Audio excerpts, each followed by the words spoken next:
33 capítulos, ¿sí?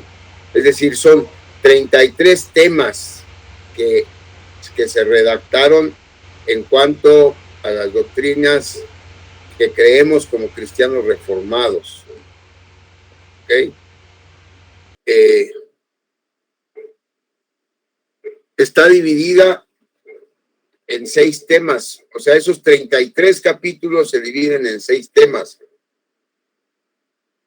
Dios, que es o que se llama también la teología propiamente dicho, Dios, el hombre o la antropología, Cristo, la cristología, la salvación o la soterología, la iglesia, que también se le llama o se le conoce como la eclesiología, y los tiempos finales, que se conocen como la escatología. Pero para no hacer los bolas, ustedes quédense con eso. Son Dios, el hombre, Cristo, esos son los 3 primeros.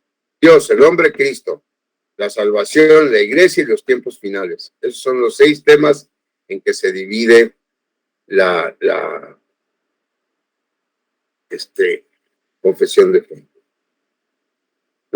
De los 6 temas que vamos a ver, 2 se refieren a la soterología o a la salvación, que es la justificación y la santificación. La justificación corresponde a esta sección de la confesión, que tiene que ver con la salvación. 1, pues con la iglesia, porque es la iglesia la que vamos a ver, ¿no?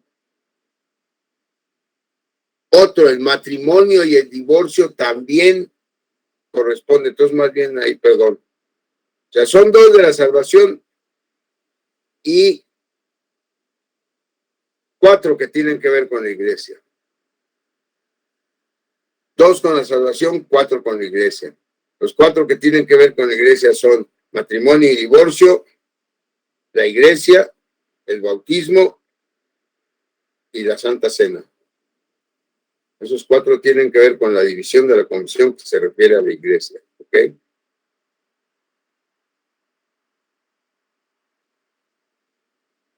A menos que esté equivocado y que el bautismo y la confesión se refieran a la salvación. Ok. Denme un segundo, por favor, porque ya me entró la duda. Ya hace mucho que lo estudié.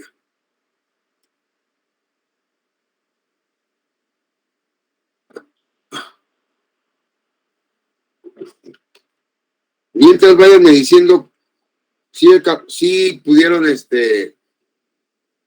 leer su temario.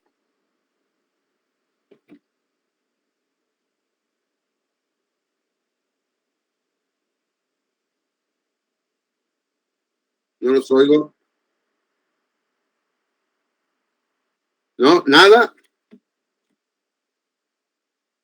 Válgame, señor. Bueno, pues tú tienes como que cierta justificación porque estabas preparando el sermón. Los demás,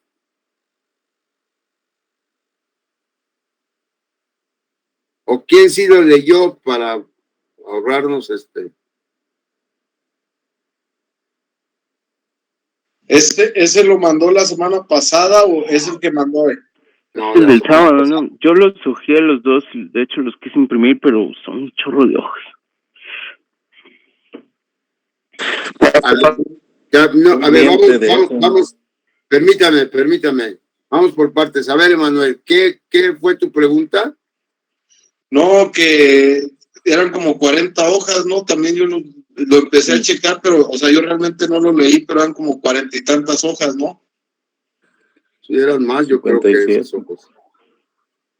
Sí, son 47 de uno y 57 de otro.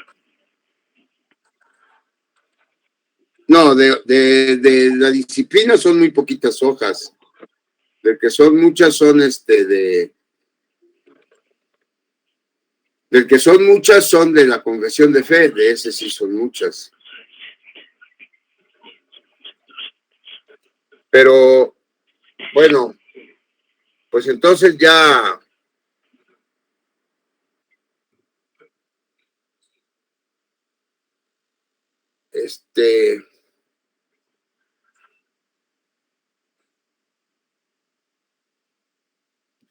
Pues ya olvídense de ese, concéntrense en los que les mandé. Por ejemplo, el de hoy es mucho menor, creo que si no me equivoco, son 4 hojas nada más. Bueno, no, son 19 hojas. Pero en el de hoy también viene lo de la confesión. Es de la confesión, es lo que les estoy diciendo. A ver, pongan atención. El que les mandé hoy sustituye a lo que le mandé la semana pasada, ¿sí? Ok. O sea, Entendido. reduje más el de la semana pasada, porque sí, tienes razón, mucha información. Entonces ya lo reduje a lo más que pude reducirlo, y esto es lo que van a ver. Yo sí tengo impresos los dos engargolados, lo que enviaste la semana pasada. Ok. Y leí la primera parte de lo que tiene que ver con la justificación. Ok. ¿Alguien más? El que mandó hoy, yo alcancé a leer lo que es la justificación también un pedacito. Ok. Bueno, lo vamos a ver hoy, pues, y sí les pido que de aquí al otro martes le den varias repasadas, o sea, sí necesitan dedicarle tiempo, porque si no los van a agarrar con los dedos en la puerta, hermanos. Y no es no quisiera, ¿verdad? Eso. Como les dije la vez pasada, son temas que ya de alguna manera ya algunos de ustedes están, o todos ustedes están familiarizados con ellos. Entonces nada más es reforzar lo que ya saben. Y no es necesario que se lo aprendan de memoria. Nada más los conceptos generales, captar lo que trata cada uno de los temas, ¿sí? De eso se trata, para que a la hora que les pregunte el pastor pues no vayan a quedarse callados, ¿verdad? Sino que sepan contestar, y contestar de manera congruente, ¿verdad? De eso se trata.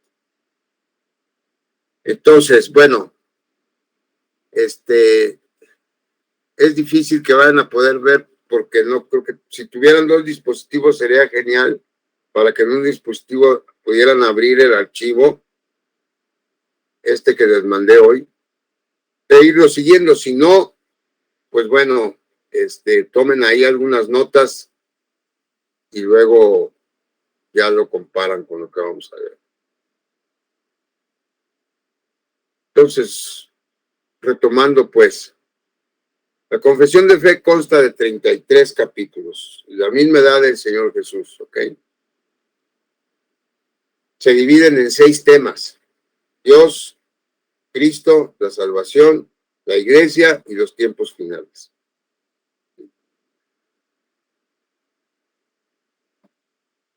De esos 33 temas vamos a ver nada más 6 temas. 6 temas. Y el primero es la justificación. Ahora, cada capítulo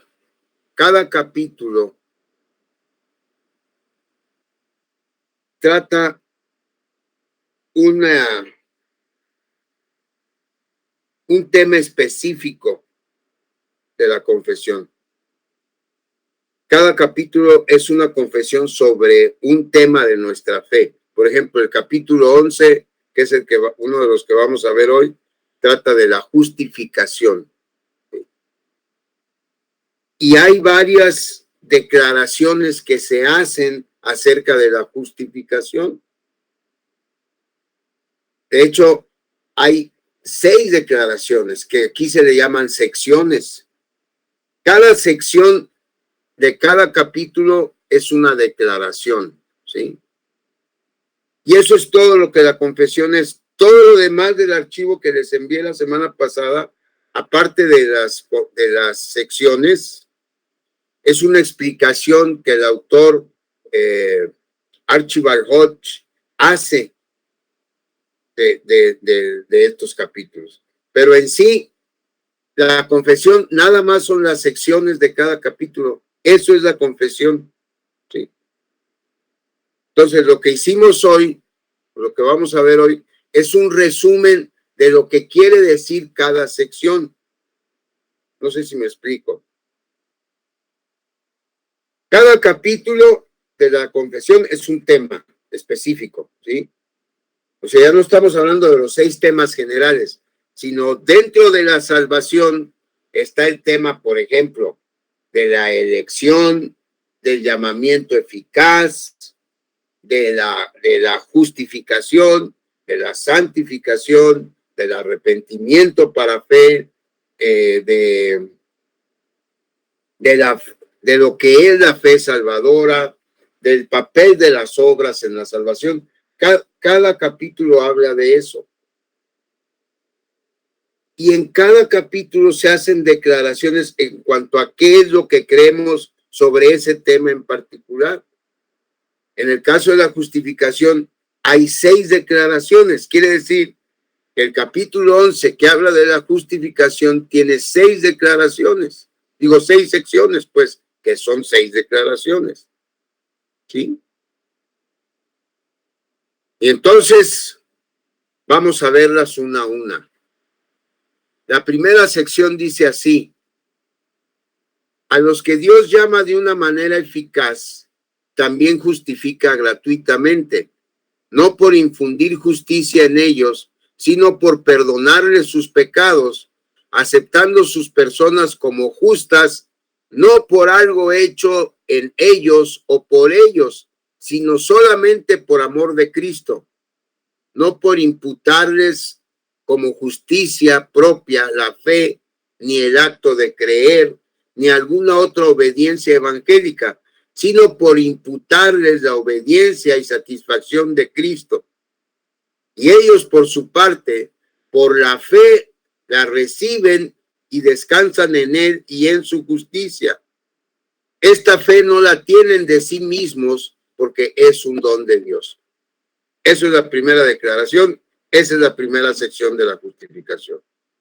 ¿Sí? Eso es lo que dice. Ahora, tenemos que tomar en cuenta que esta declaración se hizo en los años 1600 y esta traducción al español se hizo en el siglo XIX. Entonces, son conceptos o palabras que tal vez se nos hagan un poco enredadas, aunque las conocemos, ¿no? Pero por eso en negro está lo que tienen que saber, lo que se tienen que aprender. Entonces, lo primero, la primera declaración, ¿qué quiere decir en pocas palabras?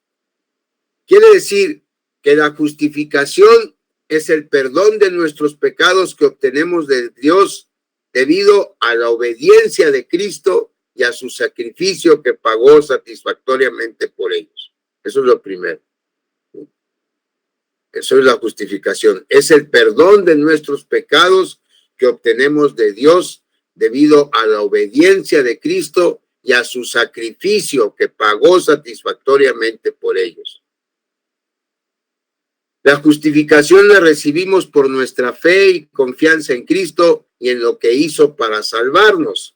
¿Qué hizo para salvarnos? Obedecer y sacrificarse por nosotros.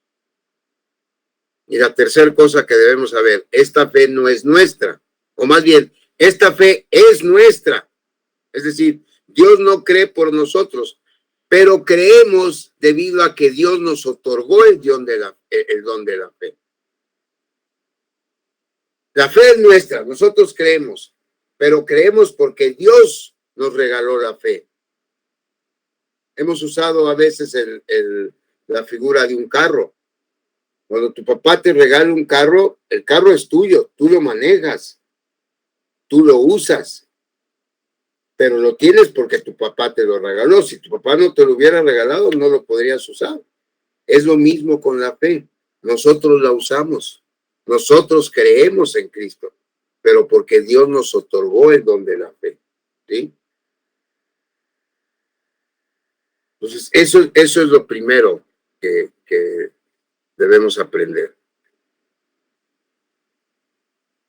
Y hay un texto que respalda esto que estamos diciendo, porque por gracia sois salvos, dice Efesios 2:8, por medio de la fe. Y esto no de vosotros, pues es don de Dios. Fíjense ahí, somos salvos por gracia de Dios mediante la fe.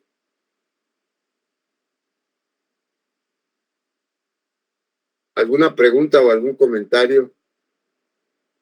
Sé que es difícil, menos si no están leyendo esto, pero por eso les digo, ya que se vayan a su casa o ya que se acabe la clase, empiecen a leer, hermanos, dense el tiempo de leer.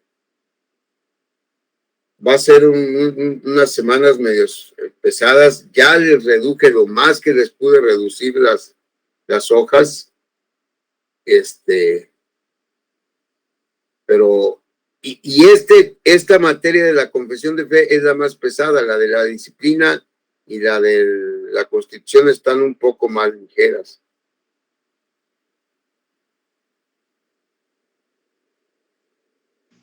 Tengo entendido que gracia es regalo, ¿no?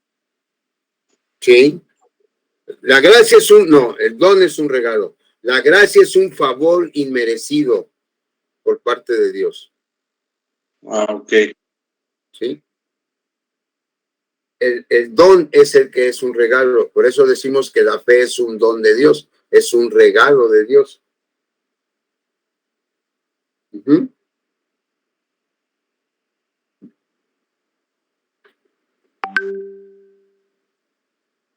¿Sí, Manuel?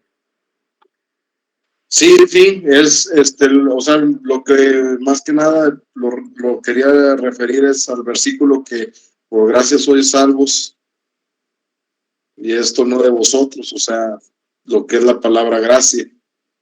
Sí. Cuando Efesios 2:8 dice esto no de vosotros, se refiere a la fe. O sea, la fe no es de nosotros, es un don de Dios. ¿Sí? Somos salvos porque Dios nos quiso salvar. Por su gracia Él nos salvó. Porque nos amó, porque nos quiso amar. Y nos salva mediante la fe que nosotros tenemos en la obra de Cristo. Pero esa fe ni siquiera esa fe que nos hace creer en Cristo, es el sentido del texto, ni siquiera esa fe que nosotros tenemos en la obra de Cristo es nuestra. La fe que nos hace creer es un don de Dios. Sí, en la nueva traducción viviente viene más claro. O sea, bueno, no que no venga claro en lo que estás leyendo, pero todavía queda más claro, ¿no? Porque dice, Dios los salvó por su gracia cuando creyeron. Ustedes no tienen ningún mérito en eso. Es un regalo de Dios. Lo que estás explicando, ¿no? Sí. Ok. Entonces, esa es la primera sección de la justificación. La segunda dice, la fe que recibe a Cristo y descansa en Él y en su justicia es el único medio para alcanzar la justificación. Sin embargo, no se halla sola en la persona justificada, sino que siempre va acompañada de todas las demás gracias salvadoras y no es una fe muerta, sino que obra por el amor. Eso es lo segundo que declara la confesión acerca de la justificación. Quiere decir que somos justificados únicamente por medio de la fe. No hay ninguna obra que podamos hacer para esperar que Dios nos declare justos por méritos propios. Es la fe solamente la que nos justifica. Sin embargo, una vez que por fe hemos recibido la justificación, nuestra fe nos hace actuar bien, como una respuesta de amor a nuestra justificación. Nuestra fe es una fe viva. Es decir, nosotros somos justificados porque creemos en Cristo somos justificados porque tenemos fe en Él. Eso es lo que nos salva. No necesitamos ni podemos hacer nada en favor nuestro. Y porque nadie puede cumplir la ley. Ahora, una vez justificados, esa misma fe que nos regaló Dios nos hace querer obedecerle. Esa misma fe hace nacer en nuestro corazón una gratitud hacia Dios que nos hace obrar bien. Por eso decimos, nuestra fe no es una fe muerta, es una fe viva. Para decirlo de otra manera, no actuamos bien o no hacemos el bien para salvarnos. ¿Sí? Hacemos el bien porque somos salvos.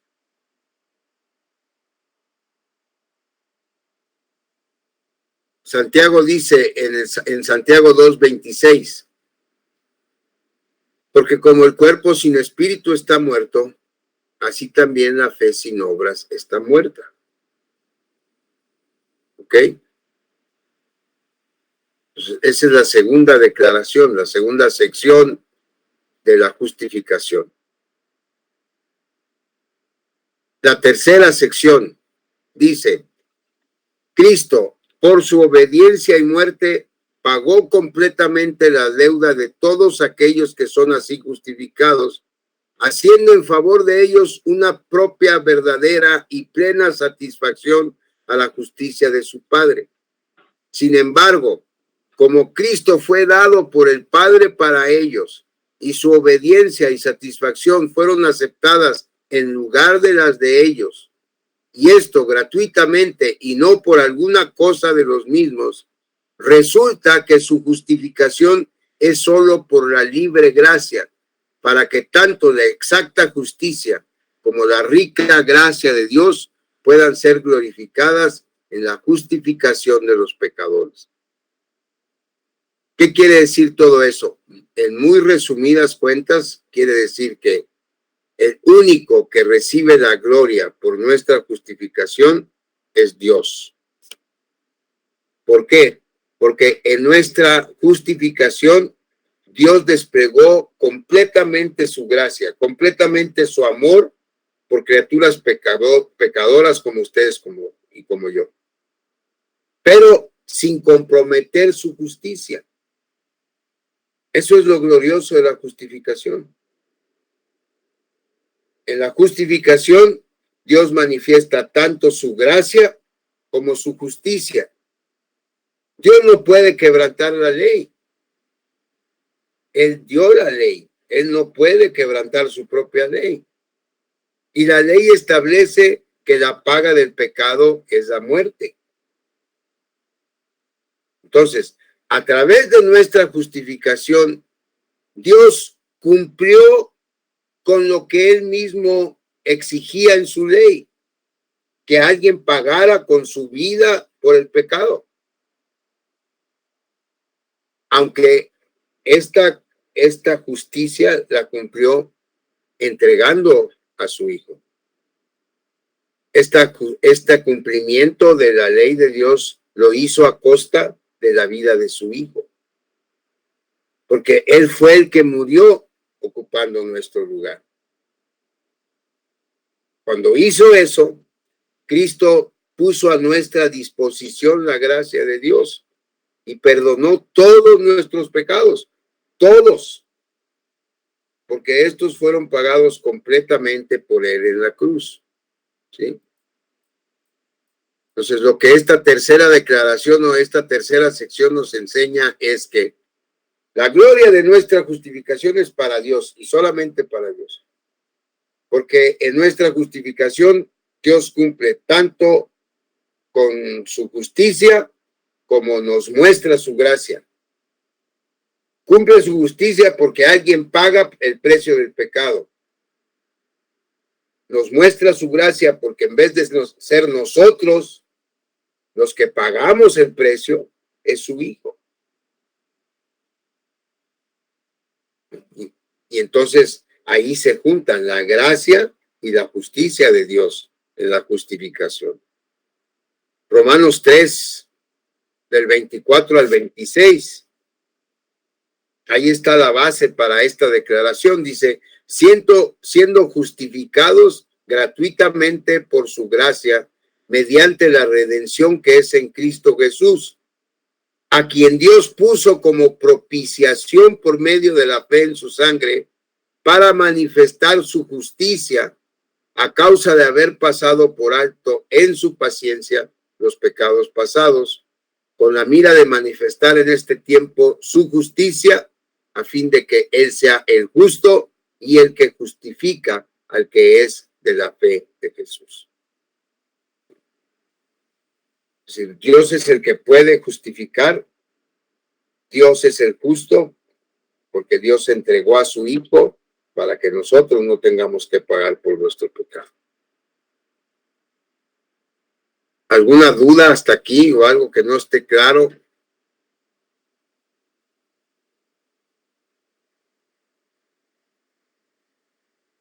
Josué, Mándeme. mira, bueno, yo lo entiendo así, hay muchas palabras que no usamos muy normalmente en la iglesia o en nuestro léxico cristiano, Ajá. pero la justificación a veces se nos confunde un poquito. Yo a veces lo he entendido como una fianza que el Señor Jesucristo pagó por nosotros y que no nos perdonaron nuestro pecado nomás por perdonarnos, sino que lo pagó el Señor Jesucristo porque Él, como quien dice, dio la fianza para que pudiéramos salir del problema que tenemos, ¿verdad? ¿Sí? Y el Señor Jesucristo, al dar la fianza, ¿sí? Él pagó la fianza con su sangre, y es lo que yo entiendo así, pero a veces hay palabras como llamamiento eficaz.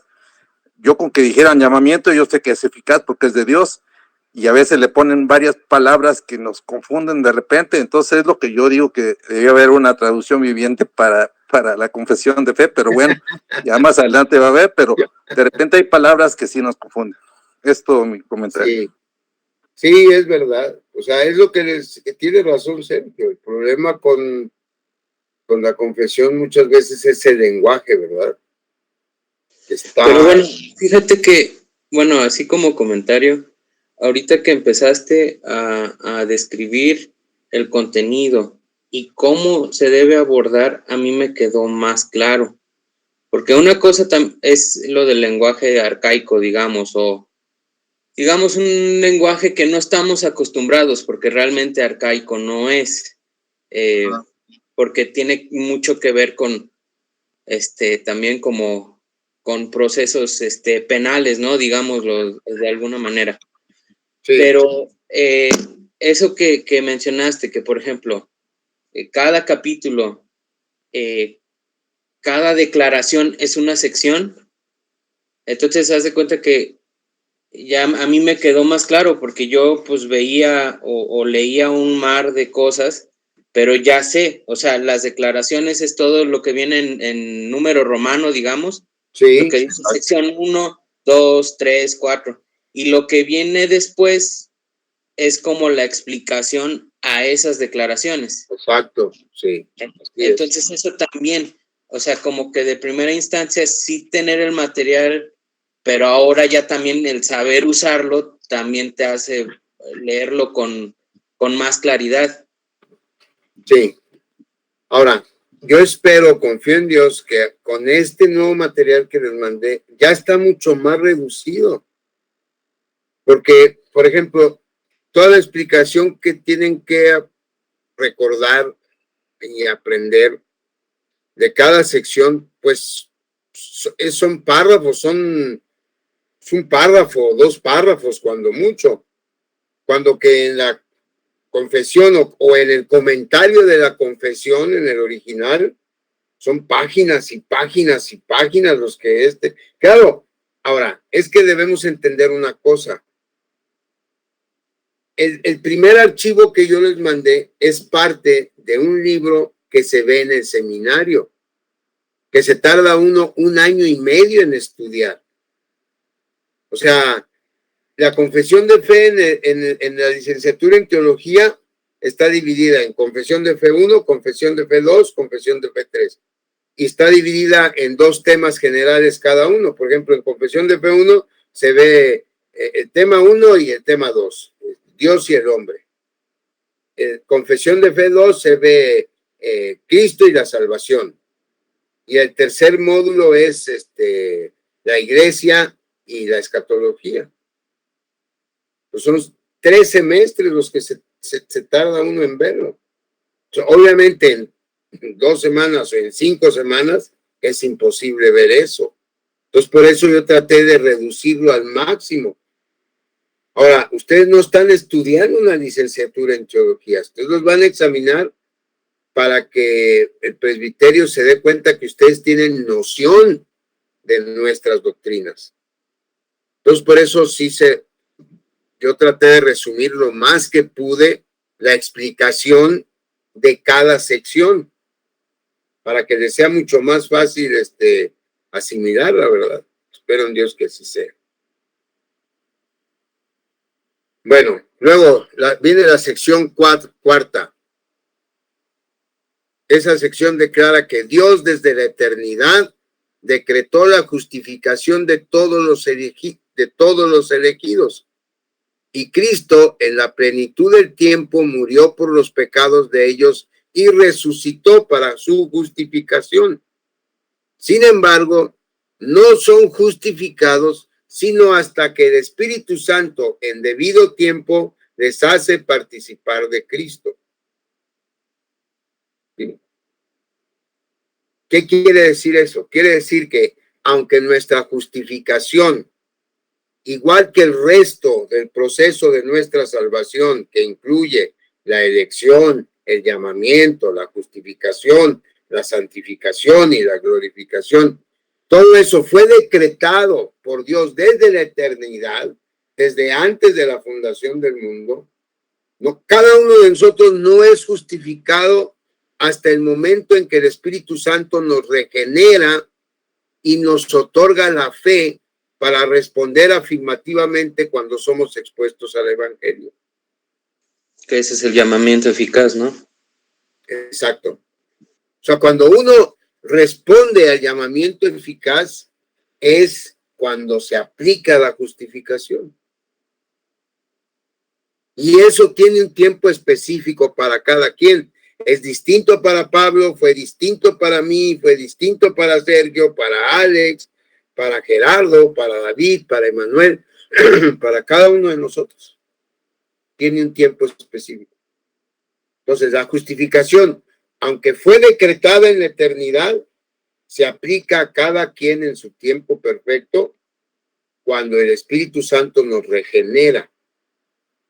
Por eso creemos que casi fíjense, lo que es la regeneración, el don de la fe y el llamamiento eficaz ocurren en un mismo evento. Sí. En la mayoría de los casos, al menos así es. O yo, en mi manera personal de ver las cosas, así siempre pasa. Porque uno puede escuchar un mensaje evangelístico una vez y otra vez y otra vez y no haces caso, no te hace sentido, porque todavía no has sido regenerado. Pero cuando llega tu tiempo, entonces en esa ocasión Dios te lleva por distintos medios a ese lugar. Previo a que escuches el mensaje, te regenera y te da la fe. Tú no te das cuenta de eso. Eso es algo que uno no se da cuenta. Pero cuando escuchas el llamamiento, entonces te hace sentido. Y entonces ves todo lo que Cristo te ofrece y entonces dices, sí, yo acepto a Cristo como mi Salvador. Y entonces, como ya fuiste regenerado, crees y entonces te justificas. Sí, David. Antes tiene que ver entonces con la predestinación, ¿no? O sea, habla de cómo somos predestinados y que en el tiempo perfecto es cuando se da todo ese proceso. Así es, ¿sí? Cuando decimos que todo el proceso de nuestra salvación fue decretado por Dios desde la eternidad, nos estamos refiriendo precisamente a la doctrina de la predestinación. Sí. ¿Alguna otra pregunta o alguna otra duda? Ok. Entonces puede existir, o sea, como usted lo mencionaba, existe también la gente que puede estar cada domingo, oye, pero nunca hay, pues no hay nada, o sea, no, como en esas iglesias que decían que se cae la gente y todo, pero sale, pero no pasó absolutamente nada, nada más se cayó y no pasa, no ha habido nada, ningún cambio de nada. Así es. Así es. Sí. Tú puedes escuchar y incluso, fíjate, alguien puede responder y decir sí, de momento, sin que haya habido una regeneración real. Entonces, ¿qué va a pasar? ¿O qué fue lo que pasó? Que fue un momento emocional, fue una respuesta emocional. Por eso está la parábola del sembrador, ¿verdad? Gente que escucha la palabra, que se emociona, cree o parece que cree, pero a las primeras de cambio se echa para atrás. Porque ahorita vamos a ver, cuando veamos la santificación, que es el paso que sigue a la justificación y que tiene que darse a fuerza como evidencia de que realmente fuimos justificados. Pero no quiero adelantar. Pero sí tiene razón, Emanuel, sí hay gente, tristemente. Ahora, una gente puede caerse 1000 veces o 20 veces sin que no pase nada, pero a la 21 puede que Dios la llame. O sea, nosotros no podemos saber, nadie sabe más que Dios cuándo va a llamar a alguien. Nada más él. Claro, también aplica para, bueno, en mi caso que yo nací en un hogar cristiano y a lo mejor yo estaba acostumbrado a escuchar acerca de Dios y de Jesús y de las historias bíblicas, pero hasta que yo no tuve una relación, o sea, hasta que no tuve mi propio llamamiento y empecé a tener una relación con Cristo, pues eso simplemente era eso, una educación o una instrucción más por parte de mis padres y ya. Que sucede mucho con personas que nacen en hogares cristianos y que luego a veces pudiéramos espantarnos porque se alejan, pero realmente es eso, de que a lo mejor cuando eran chicos sus papás los llevaban, pero ellos no han desarrollado aún una relación o no han tenido ese llamamiento eficaz más bien. Ok, sí, no han tenido. Pero antes que eso, y más esencial que eso, no han sido regenerados todavía, ¿verdad? Sí, porque claro. todo lo que desencadena Sí, nos regenere espiritualmente porque estamos muertos en nuestros... Exactamente. O sea, estamos muertos espiritualmente. Ajá. Lo que desencadena todo lo demás es la regeneración. Yes. Ok, muy bien. Sección 5. Dice aquí, Dios continúa perdonando los pecados de los que son justificados y aun cuando ellos nunca pueden caer del estado de justificación, con todo, por sus pecados pueden caer bajo el desagrado paternal de Dios y no gozarán de la luz de su rostro, sino hasta que se humillen, confiesen sus pecados, pidan perdón y renueven su fe y arrepentimiento. ¿Qué quiere decir eso? Quiere decir que una vez justificados, no vamos a caer nunca del estado de gracia en que Cristo nos puso. Nunca. Una vez salvos, somos siempre salvos. Siempre. Sin embargo, debido a nuestros pecados que seguimos cometiendo porque seguimos siendo humanos, Dios se molesta con nosotros. No quiere decir que porque Él nos justificó, a Dios no le ofendan nuestros pecados. Claro que le ofenden. Igual que un padre se molesta con un hijo desobediente. Ahora, ¿cómo se le quita? ¿Cómo nos contentamos con Dios? Nos contentamos con Dios cuando con humildad reconocemos que lo ofendemos, confesamos nuestro pecado o nuestros pecados, esos que nos han distanciado de Él, y pedimos perdón por ellos, por los méritos de Cristo. Es decir, que el perdón de Dios a través de Cristo es algo que tenemos que estar buscando constantemente. Claro, el sacrificio de Cristo perdona todos nuestros pecados, ¿verdad? Los pasados, los presentes y los futuros. Pero cada vez que pecamos debemos estar pidiendo perdón por nuestros pecados. Y no decir, no, pues al cabo Cristo ya murió por todo, ya no tengo que pedir perdón. No, sí hay que pedir perdón. ¿Qué pasa si nos rehusamos a pedir perdón? Que nuestro papá puede disciplinarnos para provocar en nosotros ese arrepentimiento y renovar nuestra fe. No que la perdamos la fe, pero la fe se enfría. Si dejamos de tener esa relación cercana con Dios a través de Cristo, si dejamos de tener comunión con Él a través de la oración, de la lectura de la Biblia, de congregarnos regularmente, y en vez de eso, pues nos empezamos a juntar con gente que sabemos que no debemos juntarnos, vamos a lugares que sabemos que no debemos de ir, todo eso nos va afectando. Y obviamente molesta a Dios, enoja a Dios.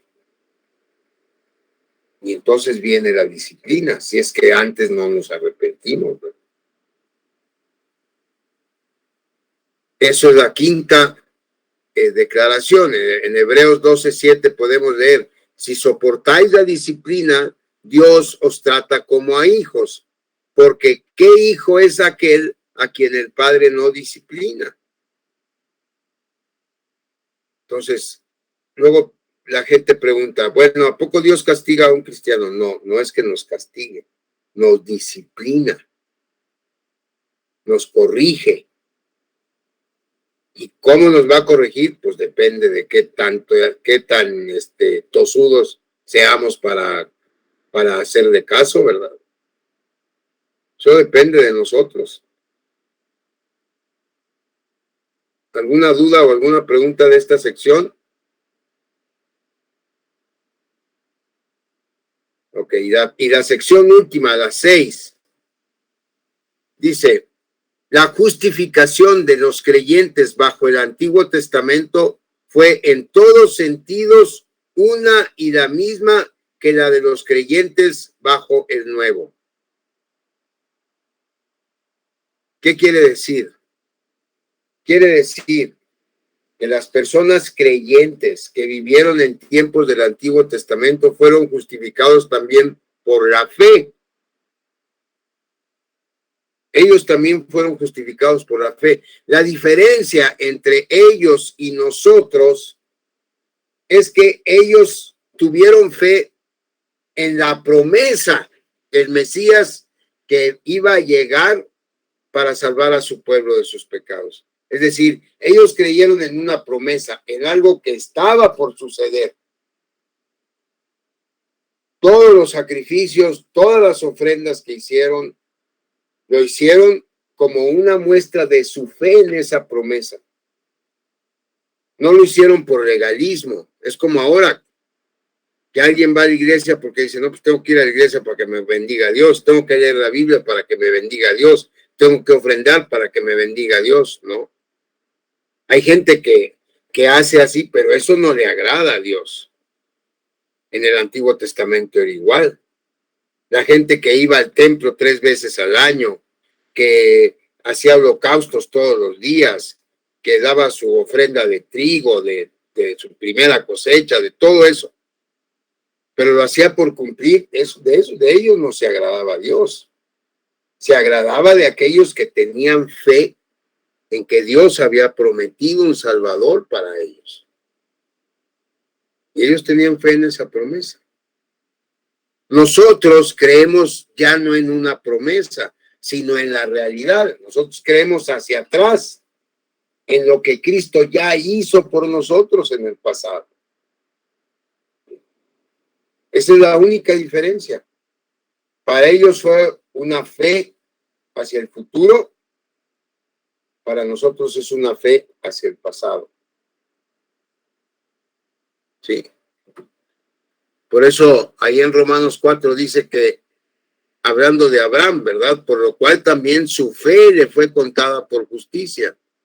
Y no solamente con respecto a él se escribió que la fe fue contada, sino también con respecto a todos nosotros a quienes ha de ser contada. Esto es, a los que creemos en el que levantó de los muertos a Jesús, Señor nuestro. Entonces, la base de la justificación de los hermanos nuestros del Antiguo Testamento es la misma que la de nosotros. La fe. Y es Dios el que los salvó también, por gracia. Entonces, eso es lo que se tienen que aprender, hermanos, de la justificación.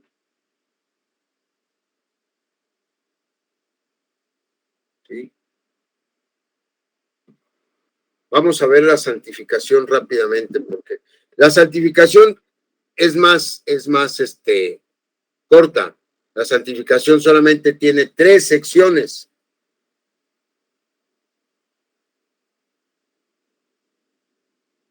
La sección 1 dice, los que son llamados eficaces, ya estamos hablando de la santificación. Es otra parte del proceso de nuestra salvación y tiene algunas diferencias con la justificación, que ahorita las vamos a ver. Los que son llamados eficazmente y regenerados, teniendo creados en ellos un nuevo corazón y un nuevo espíritu, son santificados más y más, verdadera y personalmente, a causa de la virtud de la muerte y resurrección de Cristo, por la morada de su palabra y espíritu en ellos. El dominio de todo el cuerpo del pecado es destruido y las varias concupiscencias de él son mortificadas y debilitadas más y más. Son vivificados y fortalecidos progresivamente en todas las gracias salvadoras para que puedan practicar la santidad verdadera sin la cual nadie verá al Señor. Está media larga. ¿Qué quiere decir esta primera sección del capítulo de la santificación? Quiere decir que una vez que somos regenerados por el Espíritu Santo, nacemos de nuevo. Nos es otorgada la fe y mediante ella somos justificados cuando creemos en Cristo como nuestro Salvador y Señor. ¿Hasta ahí vamos bien? Hasta ahí vamos a... El capítulo anterior nos enseñó hasta aquí. Somos regenerados por el Espíritu. En ese momento nos otorga la fe para creer.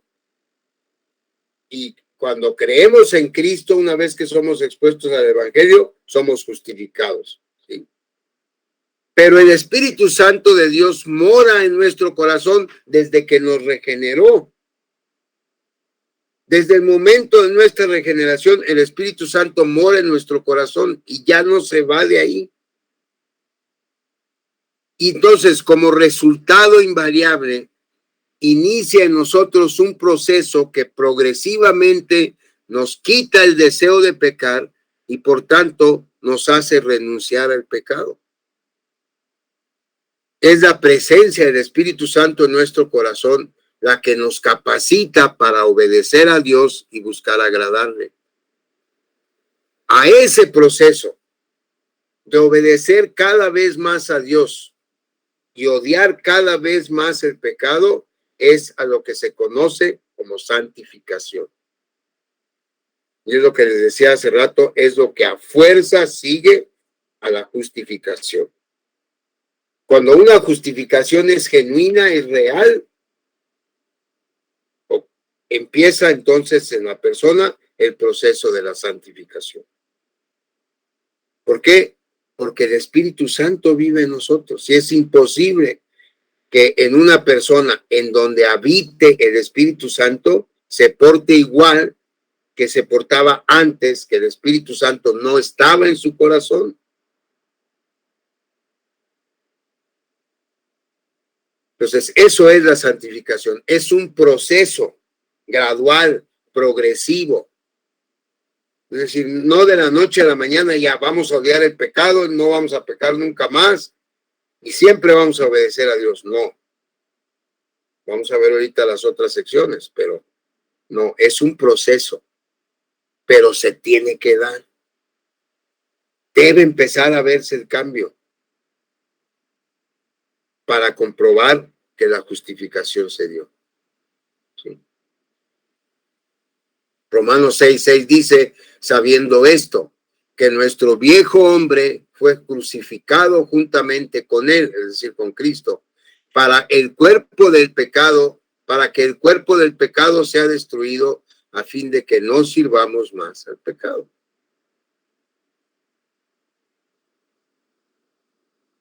Entonces, ¿qué es la santificación? Es un proceso que progresivamente nos hace querer obedecer más a Dios y odiar cada vez más el pecado.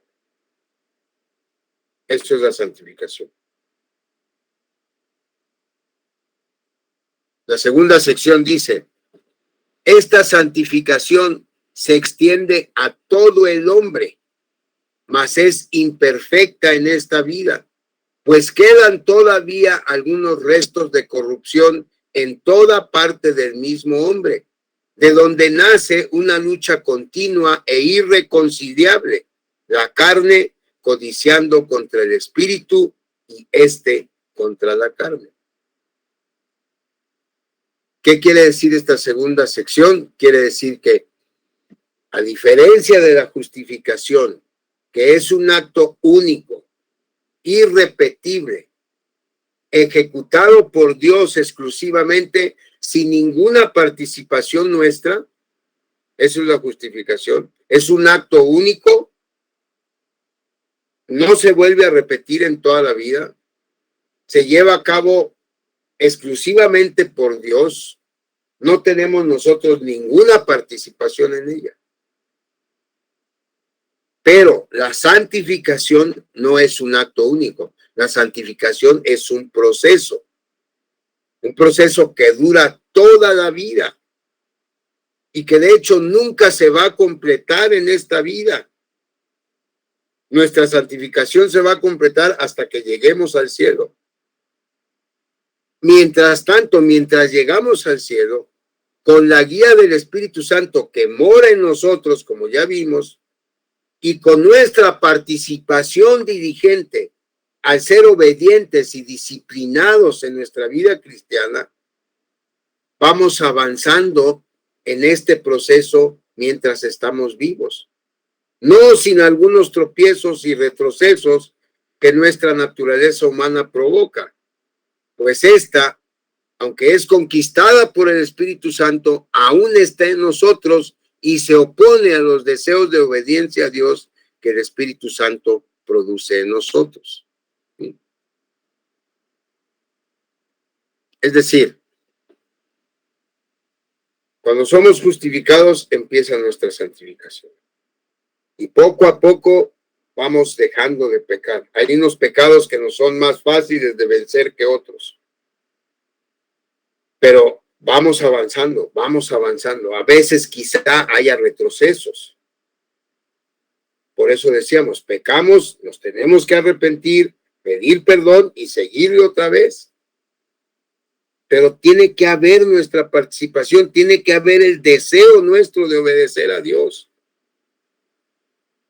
y aplicarnos en eso. Tenemos que luchar contra nuestro deseo de la carne, de nuestra humanidad, que nos dice no, está mejor acá. Gratifícate ahorita, ¿para qué esperas a la eternidad? Ahorita es cuando tienes que vivir, ahorita es cuando tienes que gozar. Entonces esa lucha se da. Y es una lucha que no termina. Todo el tiempo vamos a luchar por eso, pero tenemos que ser fuertes, dejarnos guiar por el Espíritu y entonces ir avanzando. Gálatas 5:17 dice, porque el deseo de la carne es contra el Espíritu y el Espíritu es contra la carne, y estos se oponen entre sí para que no hagáis lo que quisierais.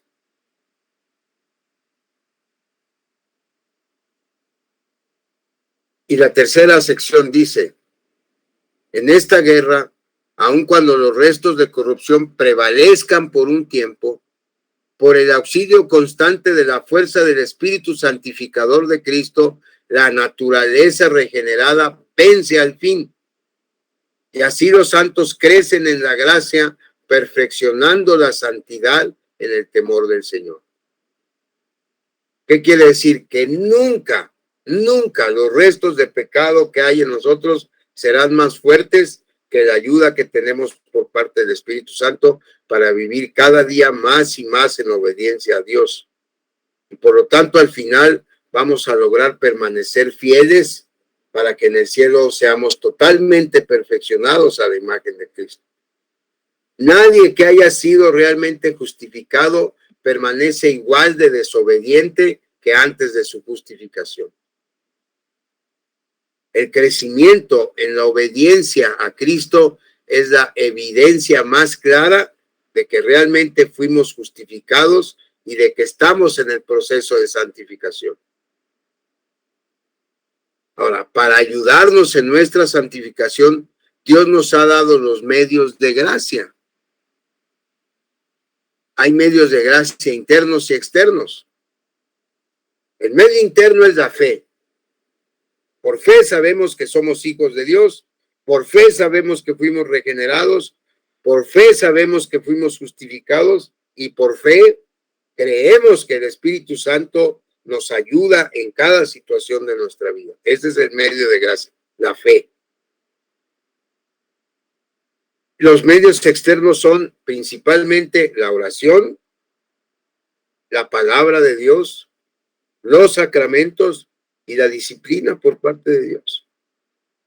La disciplina es como que el medio extremo. Ya cuando no nos entra el peine, pues Dios nos disciplina. Pero a final de cuentas, Dios nos va a dar la victoria. Porque nuestro pecado nunca va a ser más fuerte que el Espíritu Santo. Por eso 1 Juan 5:4 dice, porque todo lo que es nacido de Dios vence al mundo. Y esta es la victoria que ha vencido al mundo, nuestra fe. ¿Ok? Eso es, como ven, es más corto el capítulo que tiene que ver con la santificación, pero es igual de importante que la justificación. No sé si tengan alguna duda o algún comentario de este capítulo de la santificación, el capítulo 13.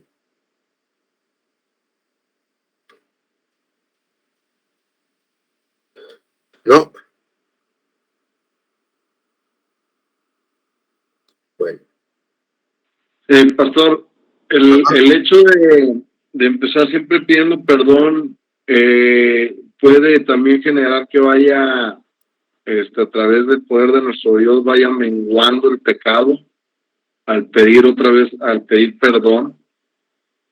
O sea, es como, bueno, yo así lo entiendo, ¿no? Que pueda también, te vienes, pides perdón y empieza, pues prácticamente el pecado no va del todo a desaparecer, porque eso nunca va a suceder, pero puede empezar a bajar el estar cometiendo el pecado, pues diariamente, decir hago lo mismo pero mañana pido perdón, hago lo mismo, mañana pido perdón, sino que empiezas a en esa lucha, exactamente, pues, de eliminar, en esa lucha constante, ¿no? Sí, porque vamos a suponer un pecado, la mentira, por ejemplo, ¿no? Hoy dijimos 10 mentiras. Y mañana pedimos perdón, Señor, perdóname, por favor, ayúdame a no mentir. Entonces, ese pedir perdón nos crea una conciencia de que de día nos tenemos que esforzar más por no mentir. Y vamos a hacer lo que esté de nuestra parte y Dios nos va a ayudar con su parte a no mentir. De manera que a lo mejor cuando termine el día, por lo acostumbrado que estamos a echar mentiras, a lo mejor se nos fueron 4 o 5 mentiras, pero ya no fueron 10. Pero ¿qué fue lo que ocasionó esa disminución? Pues que empezaste el día pidiendo perdón por ese pecado. Porque ese mismo pedir perdón te crea la conciencia de que ese pecado te está alejando de Dios. Y esa conciencia, como dices tú, disminuye la influencia del pecado en uno. Sí, así, eso es, así es. Así es. Bueno, y el último capítulo que debemos ver hoy es el del matrimonio y divorcio. Lo vamos a ver lo más rápido posible, ¿ok? Porque ya son las 9. No por mí, por ustedes. Yo no tengo como que prisa. Pero vamos a ver, ok. Este también tiene 6 secciones. Matrimonio y divorcio tiene 6 secciones. Aunque son más ligeras de comprender, ¿no? Son como que medias lógicas. Es algo que ya conocemos. Por ejemplo, la sección 1 dice, el matrimonio debe verificarse entre un hombre y una mujer. No es lícito que un hombre tenga al mismo tiempo más de una esposa, ni que una mujer tenga más de un marido. Está fácil de entender, ¿no? El matrimonio aprobado por Dios es monógamo, es decir, un hombre y una mujer. Celebrado así, entre un hombre y una mujer. Por implicación, aunque no lo dice aquí la confesión, pero está implicado que es pecaminoso la unión entre personas del mismo sexo y cuando involucra a más de 2 personas. ¿Sí? Implícitamente se entiende también que el matrimonio es para toda la vida. ¿Ok?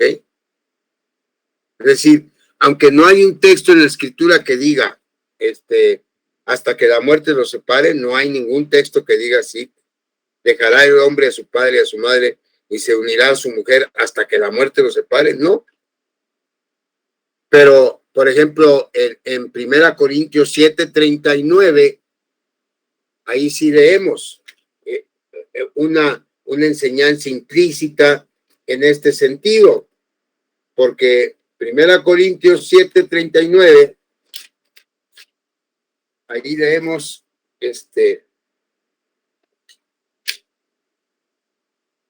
una esposa está ligada a su esposo mientras el esposo vive. Si su esposo muere, ella queda libre para casarse con quien quiera, pero solamente si ese hombre ama al Señor. ¿Ok? Entonces, aunque la confesión no lo dice explícitamente, sí está implícito, pues, que el matrimonio es para toda la vida. Entonces, la primera sección es que el matrimonio es entre un hombre y una mujer, que entonces es pecado casarse entre personas del mismo sexo y también es pecado casarse un hombre con varias mujeres o una mujer con varios hombres. ¿Okay? Marcos 10, 6 y 7, ahí el Señor Jesús dice, pero al principio de la creación, varón y hembra los hizo Dios. Por esto dejará el hombre a su padre y a su madre y se unirá a su mujer. El pastor Otoniel me acuerdo que él decía, no dice ahí y se unirá a sus mujeres, no dice así, dice a su mujer. Bueno, fue de las cosas que le aprendí. Ok. Segunda sección dice, el matrimonio fue instituido para la ayuda mutua de esposo y esposo. A ver, el matrimonio fue instituido para la ayuda mutua de esposo y esposa, para aumentar la raza humana por generación legítima y la iglesia con una simiente santa y para evitar la impureza. ¿Qué quiere decir eso? Quiere decir que son 3 los propósitos del matrimonio. Número 1, la preservación legítima de la raza humana. Número 2, el crecimiento natural de la iglesia mediante el matrimonio de un hombre cristiano con una mujer cristiana que engendran hijos cristianos. Y para evitar el pecado de la inmoralidad sexual, es decir, la fornicación. Esos son los 3 propósitos del matrimonio. Por eso en 1 Corintios 7:2 Pablo dice, pero a causa de las fornicaciones, cada uno tenga su propia mujer y cada uno tenga su propio marido. Cada una tenga su propio marido. Tengo una duda. Sí. Ahorita, cuando leíste la sección y la explicaste, son 3 los propósitos del matrimonio. Ajá. Yo entendía como que la ayuda mutua del esposo y la esposa es uno, y el segundo es la generación legítima y la simiente santa, y la tercera para evitar la impureza. O sea, como que por cómo está separado por comas y la explicación en el escrito, yo creí que eran esas 3. Y tienes razón. Tienes razón. Así es. Déjeme le corrijo aquí y corrígale ahí. Tienes razón. Siguen siendo 3, pero el primer propósito sería la ayuda mutua del esposo y la esposa. La segunda razón sería aumentar la raza por generación legítima y la iglesia con una simiente santa. Y 3, para evitar la impureza. Ok, gracias. No, gracias a ti porque ahí me corregiste, sí. Ahí estás bien tú, ¿eh? Así es. Ok, sección 3. El matrimonio es lícito para toda clase de personas que sean capaces de dar su consentimiento con juicio, pero es el deber de los cristianos casarse solamente en el Señor. Así es que los que profesan la religión reformada verdadera no deben casarse con los incrédulos, papistas u otros idólatras. Los papistas se refiere aquí la confesión a la fe católica romana. Ni deben los que son piadosos unirse en yugo desigualmente, casándose con los que notoriamente son malos en sus vidas o que sostienen herejías que llevan a la condenación. ¿Qué quiere decir? Quiere decir que los verdaderos creyentes no deben unirse con los que no creen. ¿Por qué? Por obediencia. Hay una instrucción bíblica directa que no os unáis en yugo desigual con los infieles. Esa es la primera razón. Y la otra razón es para evitar conflictos posteriores. En los matrimonios mixtos hay muchos conflictos en cuestiones de fe. Sí, o sea, sería porque entrarías en contradicción con el punto anterior, ¿no? O sea, si el propósito del matrimonio es una generación legítima y la iglesia con una simiente sana, ¿cómo vas a poder hacer eso con alguien que no cree Que lo no mismo? cree.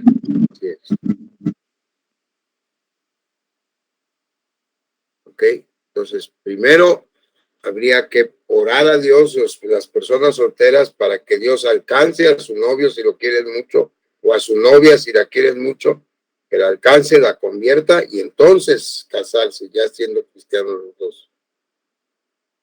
Porque aparte los que más sufren luego son los hijos, cuando Dios los concede hay mucha confusión en ellos, en cuanto a si creer o no creer, o qué creer. Ahora, dado que como Iglesia de Cristo estamos sujetos a las autoridades civiles, y siendo este asunto de los matrimonios mixtos predominantemente un asunto de conciencia, la Iglesia admite y celebra matrimonios entre una persona creyente y otra que aún no lo es. Es decir, no podemos, en nuestra Constitución, y lo vamos a ver cuando veamos la Constitución, para que un matrimonio se lleve a cabo, al menos una persona debe ser creyente.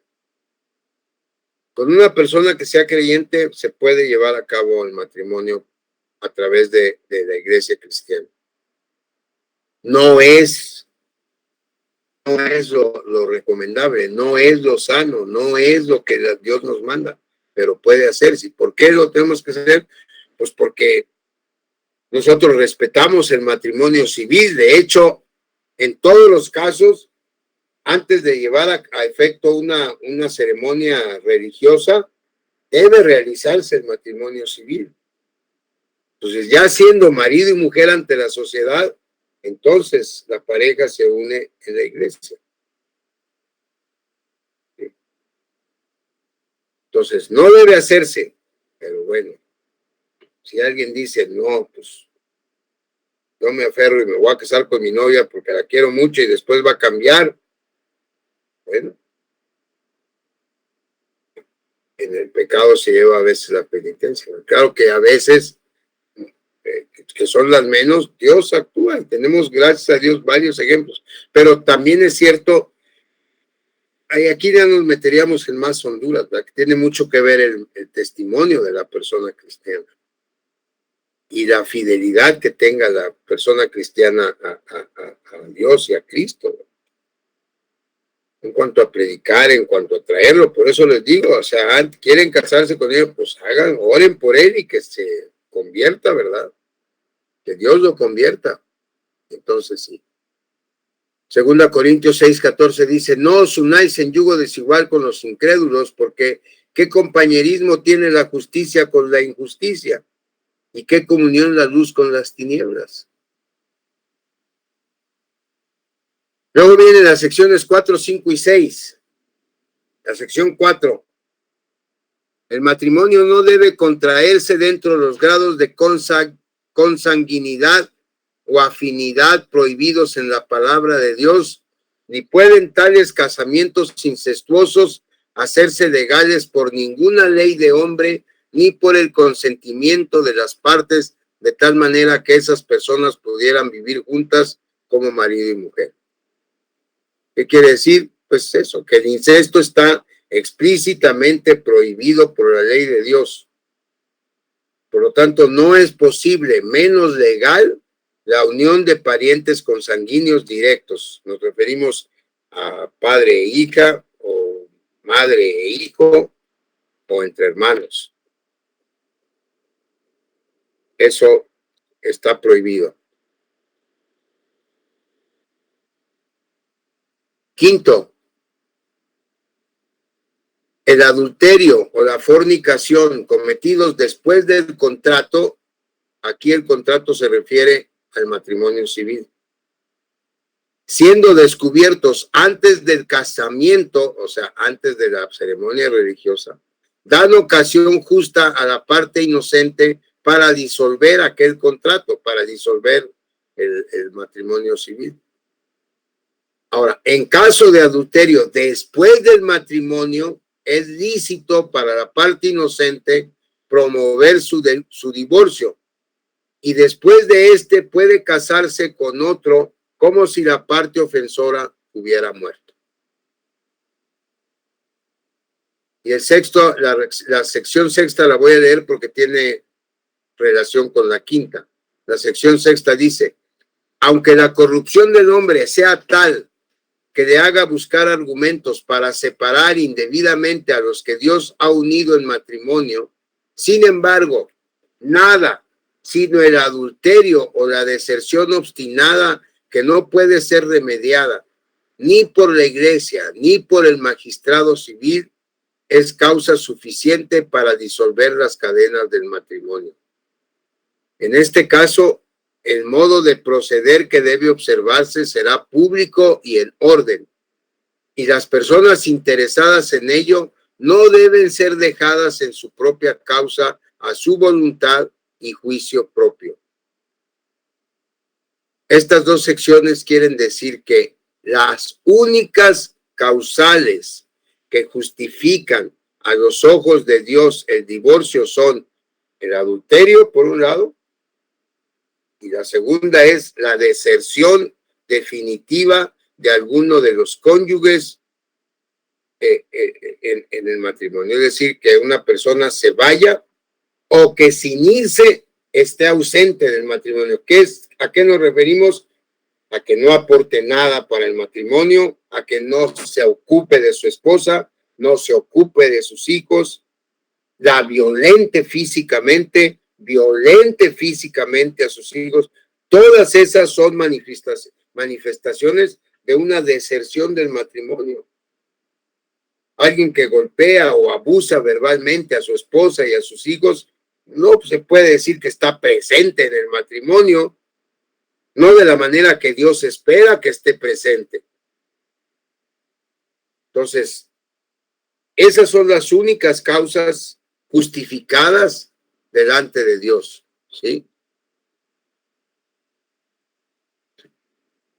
Entonces, ahora, son causas justificadas, pero no quiere decir que forzosamente se tenga que hacer. ¿A qué me refiero? Vamos a decir, una esposa descubre que su esposo le ha sido infiel. No quiere decir que en ese momento automáticamente ella se tenga que divorciar del esposo. Se puede divorciar. Está capacitada bíblicamente para divorciarse.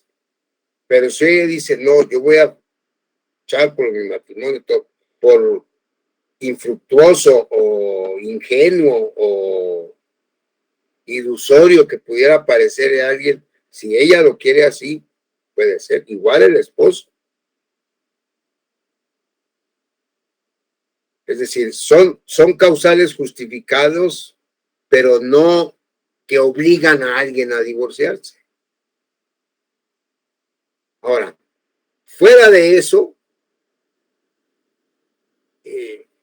cuando las personas insisten en divorciarse, porque pues no, resulta que no era la mujer que yo esperaba, porque no, pues su mamá se mete mucho, no, pues por cualquier otra razón.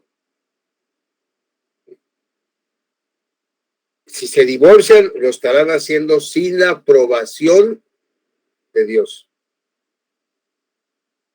Y si intentan volver a casarse, deben ser consideradas, dice la explicación que da Hodge a este punto, deben ser consideradas y tratadas por los que temen a Dios como viviendo en dichos matrimonios nuevos en pecado mortal.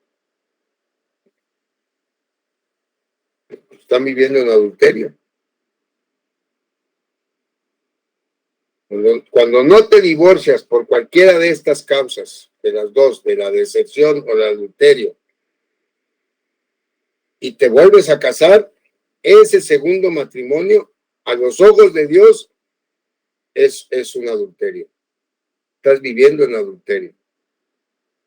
Porque a los ojos de Dios, tu esposa sigue siendo tu primera esposa, o en el caso de las mujeres, el esposo sigue siendo su esposo, el primer esposo.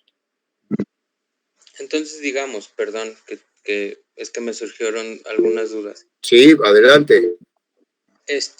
Una causa común para el divorcio, o al menos actualmente, es la incompatibilidad, o al menos así se registra, ¿no? Pues es que somos incompatibles y por eso nos vamos a divorciar. Eso no sería legítimo, es lo que estamos diciendo. Eso es lo que estamos diciendo.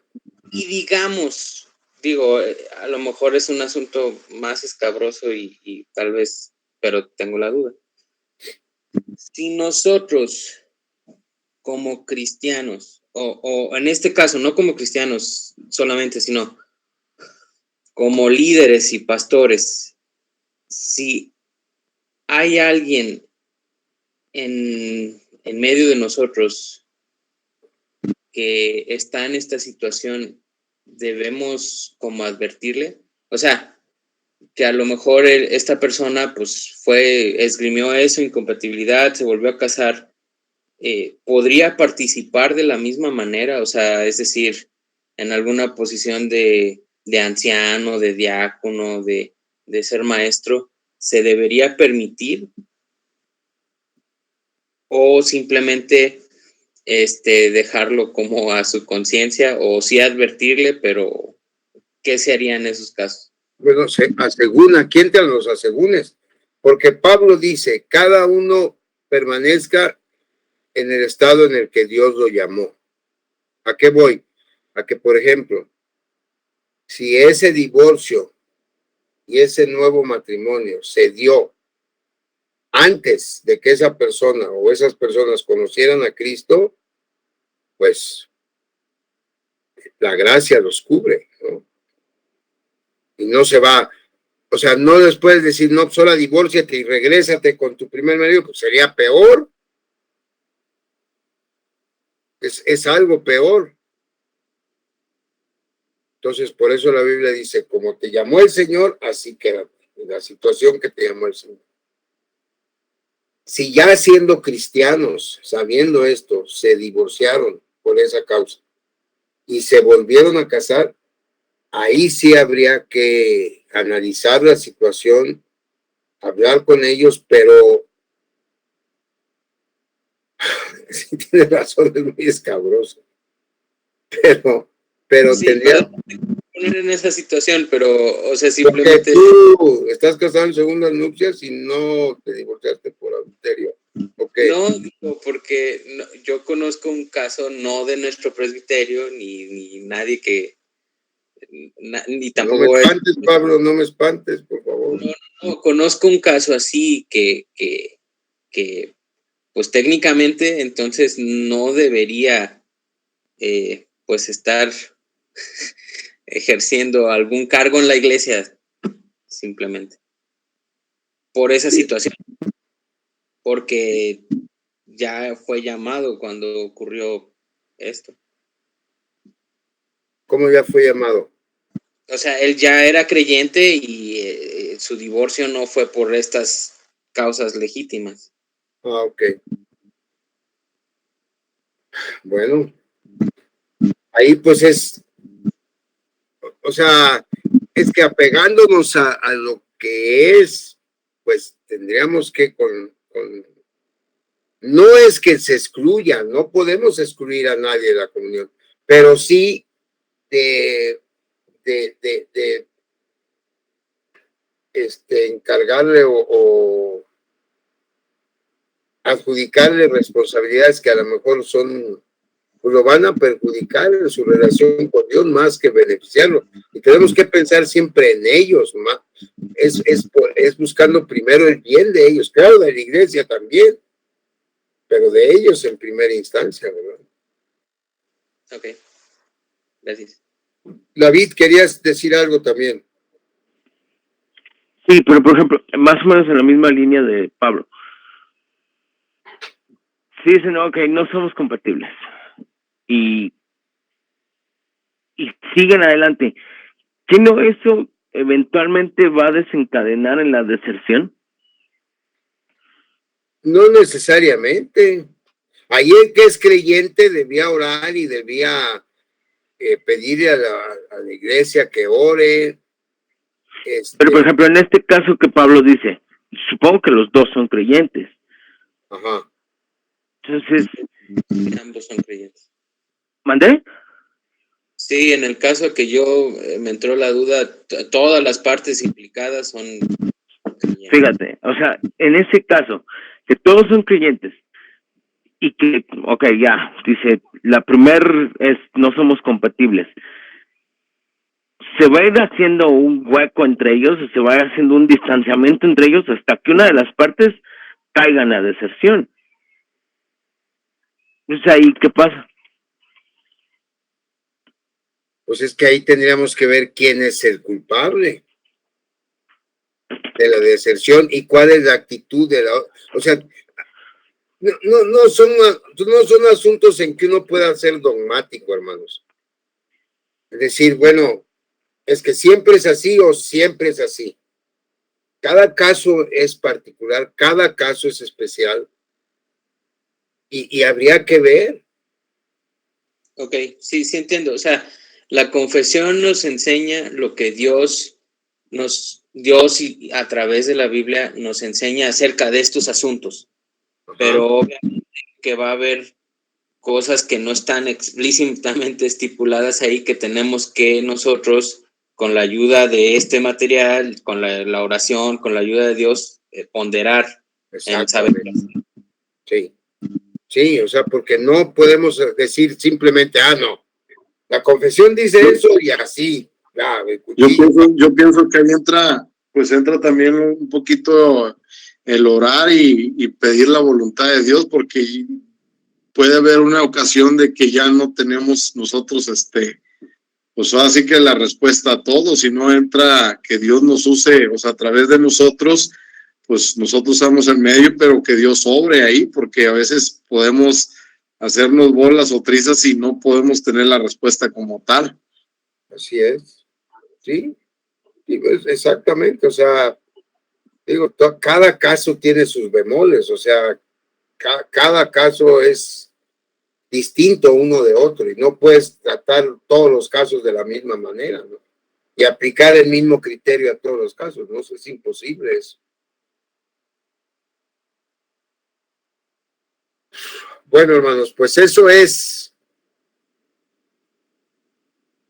a muy grandes rasgos lo que son los 3 temas de primeros que vamos a ver de la confesión. Por favor, les vuelvo a pedir, léanlos, empápense de ellos, familiarícense con ellos, de tal manera que los tengan bien asimilados. Y cualquier cosa, por ejemplo, si en la próxima semana les surgió una duda de leer este material, pues lo platicamos. Por ejemplo, estas son 19 hojas, les digo. Si los imprimen, ahorita cuestan 50 centavos cada copia. Al menos en un cibercafé que está ahí en frente de la Comercial Mexicana Plaza Fiesta, ahí cuesta 50 centavos cada hoja, pues sería 10 pesos lo que les cuesta sacarlas, ¿verdad? No sé, si no las quieren engargolar, pues en una carpeta y ya con eso, para que ahí subrayen, hagan notas, escriban las dudas que tengan y nos vemos el próximo martes. ¿Vale? Bueno, ok, pues es todo por hoy, hermanos.